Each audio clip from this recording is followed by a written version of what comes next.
So Vietnam has over 100 million people, and it is sometimes very confusing that you walk through the country and you barely see homeless people.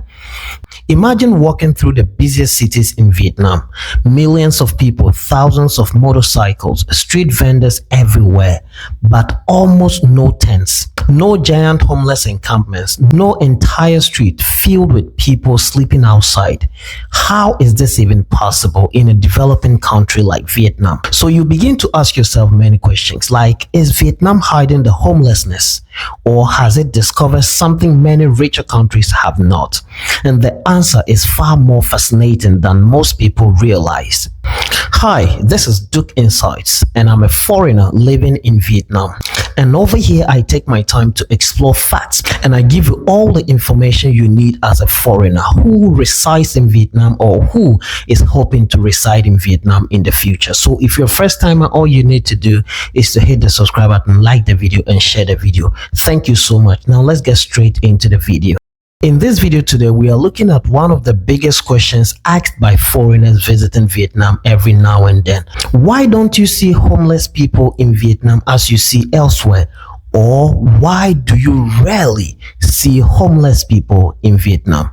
And to be frank with you, the answer isn't simple.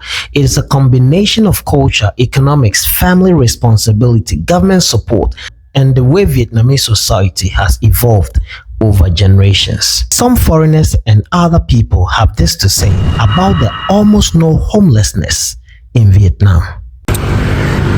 Good evening. So just so you know, there is no homeless people in Vietnam. I had to think about it and look for it and try to understand it. I've been walking for hours and haven't found any homeless. Nobody begging for money promptly. Maybe I'm lucky on that one. But I've been told that it's pretty normal because it's illegal to be homeless, which is very interesting to me, which means that if they are homeless and the cops take them, they could send them to jail, or they usually try to help them as much as possible and find them a work and some stuff like that. So win for Vietnam on this one. Maybe it's a lie, but it was coming from another foreigner who lives here for many months. So wow, really thumbs up. Anybody can tell me, and what do you think about this? By the way, like, subscribe, and follow me, please. So one thing that I have noticed and really come to love about Vietnam is how generous and how family oriented this country is. And I think you really see that with the lack of homelessness here.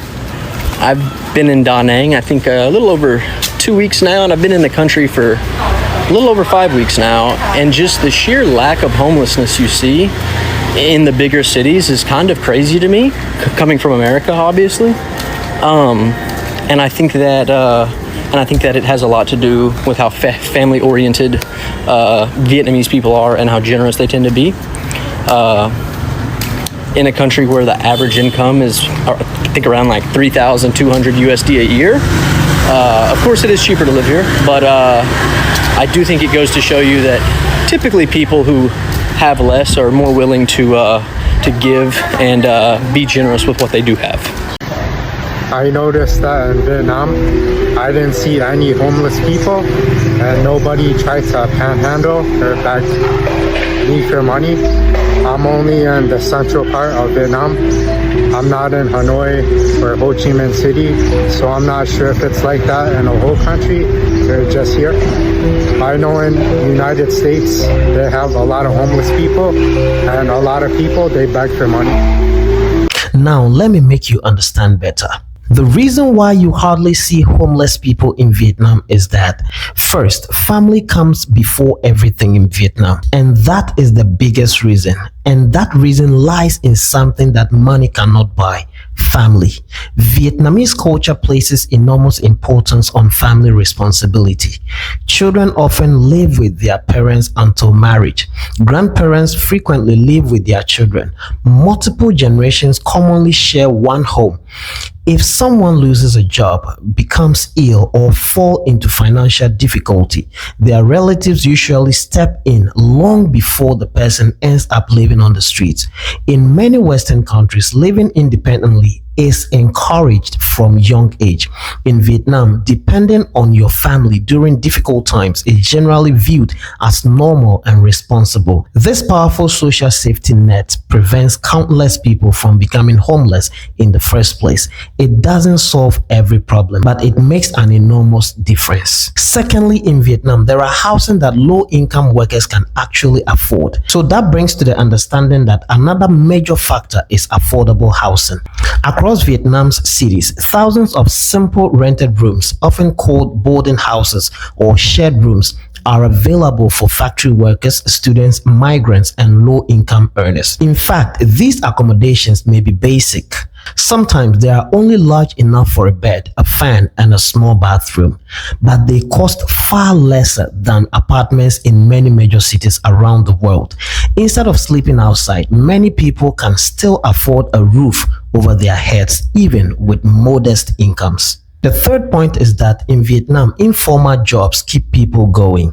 If you do see someone sleeping outside in Vietnam, appearances can sometimes be misleading. Many of these people are not permanently homeless. During the day, they work, selling lottery tickets, collecting recyclable materials, shining shoes, selling drinks or snacks, or doing other informal jobs that provide enough income to survive. And many also get involved in delivery jobs. Some also travel long distances from rural areas and sleep near their workplaces temporarily to save transportation costs before returning home. Life is certainly difficult, but many remain economically active rather than being completely disconnected from society. The fourth reason why it is hard to see homeless people in Vietnam is that the government also does its part in social support. Vietnam's major cities also operate social protection centers that provide assistance for vulnerable people. These centers may offer temporary shelter, healthcare, food, counseling, and help reconnecting individuals with their families or hometowns. Authorities also regularly assist abandoned elderly people, homeless youth, people with severe mental illness, and others who require social care. While these programs are not perfect and resources are limited, they help reduce long-term street homelessness. And the final reason why you hardly see homeless people on the streets of Vietnam is the fact that they believe that returning home is always an option. And that is another important difference when it comes to migration. Many Vietnamese who struggle financially in expensive cities simply return to their hometowns. In rural areas, living costs are much lower. Families often own lands. Food may be grown locally. Housing costs are dramatically cheap than in the cities. Instead of remaining homeless in an expensive urban center, many choose to rebuild their lives where their support networks already exist. So if I'm going to be clear, I'm going to say that Vietnam does have poverty.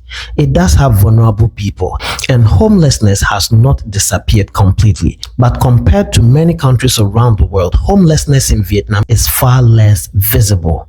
Not because of one miracle solution, but because several systems work together. Strong family support, affordable low-cost housing, informal employment opportunities, government social services, and the ability to return to rural communities when times become difficult.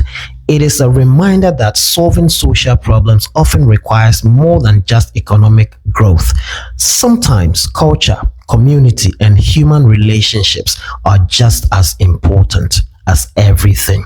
So what do you think? Let me know what you think about this very conversation we have had. Could other countries learn something from Vietnam's approach, or are Vietnam's unique family traditions impossible to replicate elsewhere? Thank you so much. Make it a point to hit the subscribe button and like the video and share the video. Until then, see you in the next video.